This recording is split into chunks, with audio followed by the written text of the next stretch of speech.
In the year that we've had the car, it hasn't burst into flames.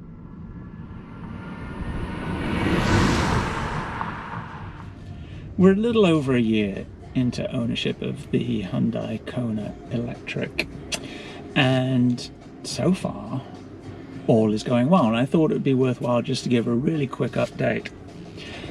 You can look in my other videos for the things I like and dislike about the car, and it continues to be a huge favorite for me.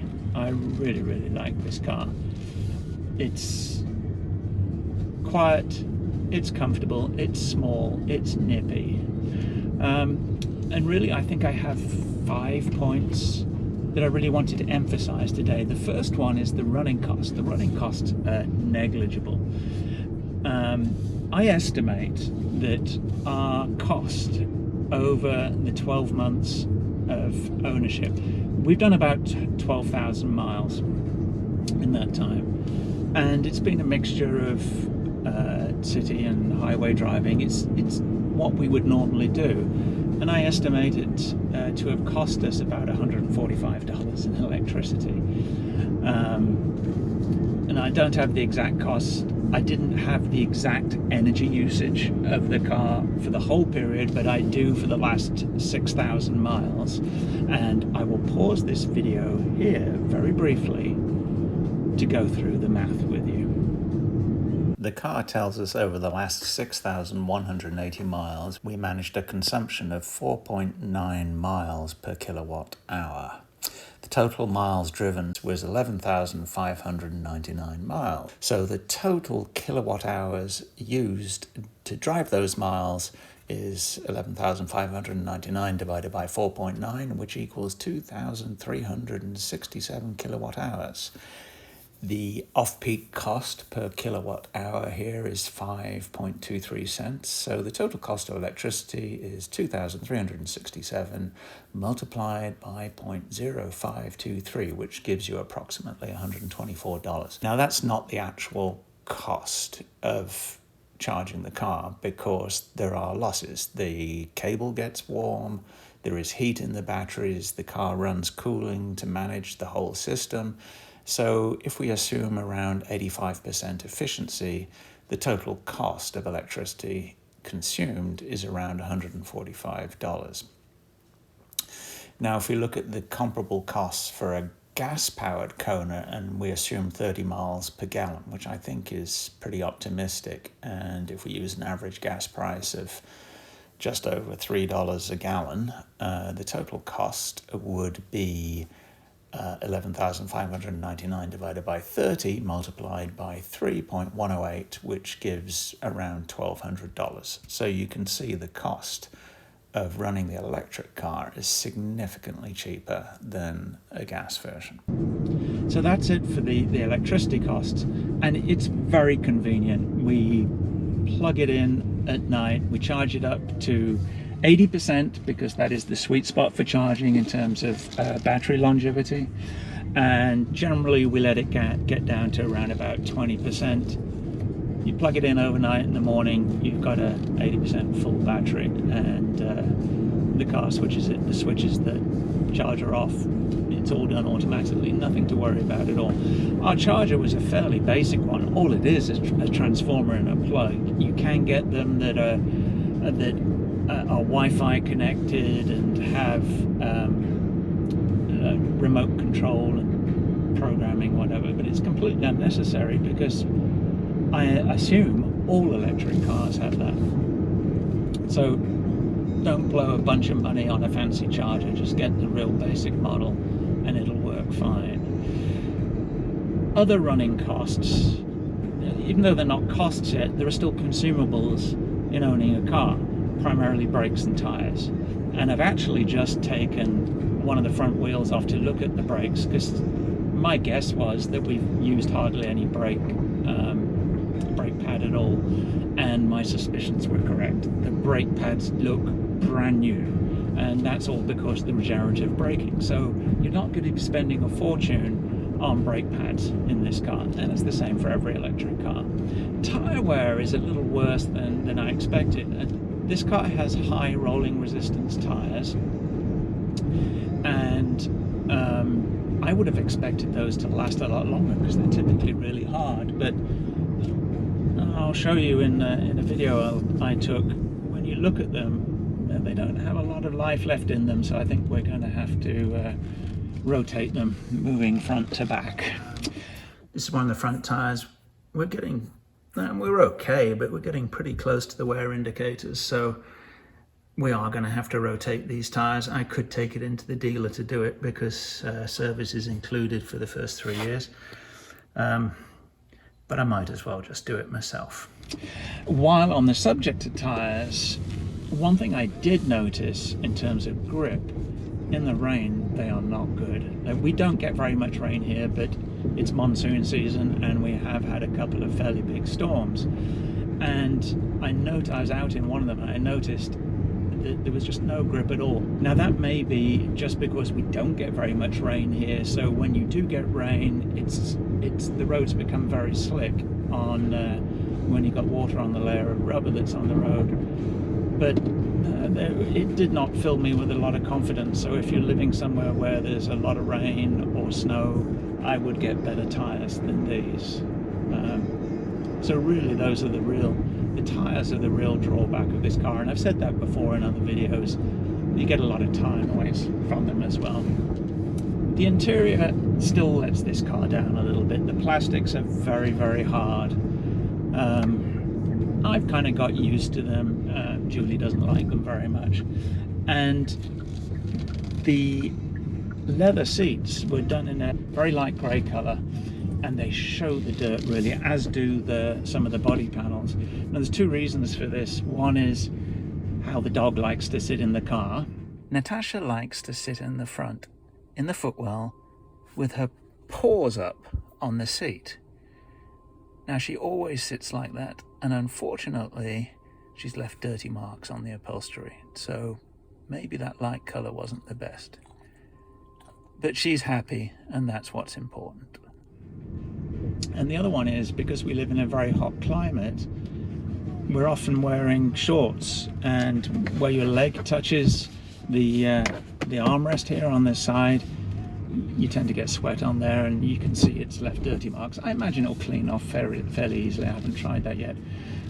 But for the seats and the fact that the dog makes them dirty the way she sits there, I assume that they will clean up okay, but because it's perforated leather, you've got to be really careful how you clean them so you don't get a bunch of gunk down them. There's my buddy Pat just wandering around.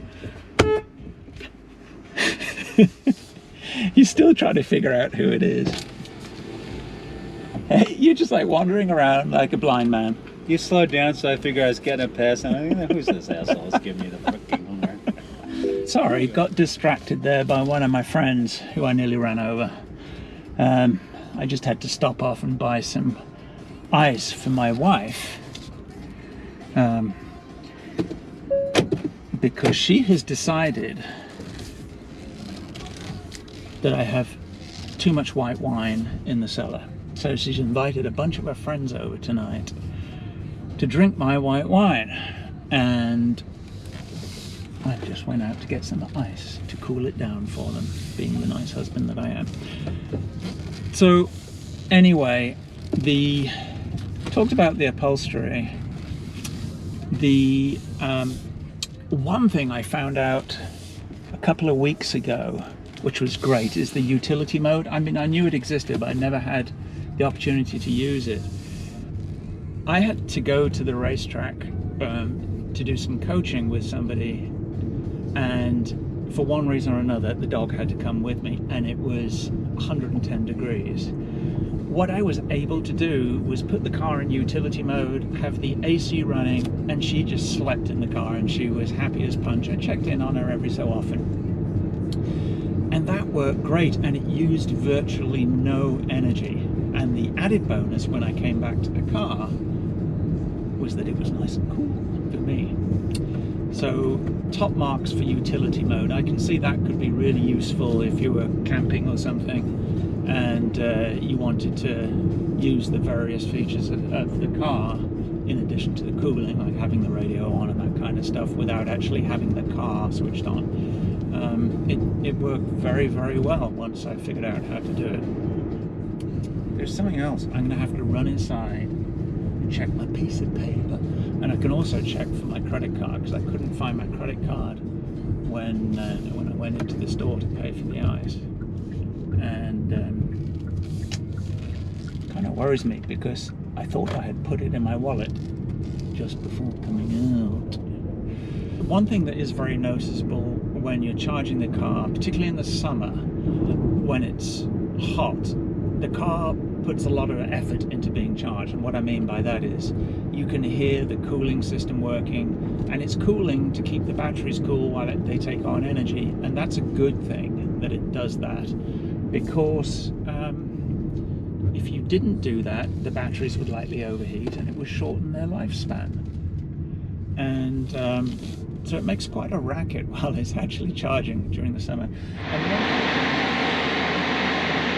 So here you can hear the battery management system doing its stuff. We're charging, it's rare, we're charging during the daytime, still on off-peak electricity, but you can hear the cooling system going, trying to keep the battery cool as it charges. And that cable really does get quite warm, and that's where a lot of the power losses come from when you're charging. And as you can see from the reaction of Natasha, it's warm in here. It's midsummer and it must be well into the 90s in my garage. And one thing that we have found during the summer is that the range is reduced. Like before, we were seeing, when we weren't using the air conditioning, and that's what's caused it. When we weren't using the air conditioning, we were regularly getting around 300 miles of range on a full charge. Now, extrapolating from 80%, we are closer to what is actually quoted for this car, which is 258 miles. And you can tell the difference. If you switch off the air conditioning, you immediately get way more range. So in the year that we've had the car, it hasn't burst into flames despite all the dire warnings. The braking system hasn't failed. We've had no issues with it whatsoever. We did take it back to the dealership once, so they could check the battery. That was for the battery recall. They checked it, they said everything was fine. They did a software update at the time, which I think limits the charging and the range a little bit, so that may have impacted the range as well.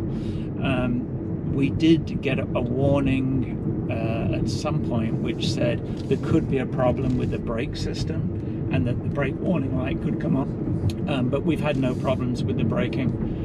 And we haven't had any follow-up from Hyundai at all, and we haven't heard anything from them at all, despite there being articles in the press about them recalling all of the cars and replacing all the batteries. We haven't heard anything from them at all, and I'm not that worried about it, to be very honest. I think it's a very small number of the batteries that were affected, and I don't believe that ours is one of them. Having said that, my car, my wife's car, will probably burst into flames tonight. And this car is very smooth and very quiet. And we've been in the car for less than 5 minutes and the dog has already fallen asleep. I am going to run inside and see if I can remember what else it was that I wanted to talk about. I certainly had 5 points. I wrote them down on a piece of paper, and then I forgot the piece of paper. Didn't I? Hopefully, I forgot the piece of paper with my credit card. And there's my poor M-Coupe. We had a massive storm the other day, and I was in a parking lot, and I drove through what I thought was a relatively deep puddle, but it was way deeper than I thought, and it did a bow wave over the front of the car. My headlamp has not filled up with water, but there's a fair amount of moisture in it, so I took that out, broke a couple of the tabs off it while I was doing it, because the plastic is 21 years old, and the car now has a very musty smell after doing the wading, so I'm not very happy with that, so I left it outside in the sun to air out. I'll be just a minute. So good news all round. found the credit card. It was exactly where I'd put it so I wouldn't forget it. Found my list, and everything on it is covered. So that's it. So to sum this car up, we love it, with the exception of the color. Julie still doesn't like the color, still says it's not blue, and it's kind of green. But as a car, it's fantastic. We love it. It's great not having to go to the gas station. And yes, it's an expensive purchase, even after the federal grant of $7,500. It's still an expensive car compared to its internal combustion counterpart. But that's not the point. The point is that you're able to access this amazing technology, and it's a changing technology. I am sure the electric car world has moved on in the 12 months since we bought this car. It'd be very interesting to see what the current crop of electric cars are like and how they compare to this, and that is something I intend to do as soon as I can get my hands on one of them. So we hope you enjoyed this. If you did, don't forget to give me a thumbs up, subscribe, and leave any comments below. Cheers.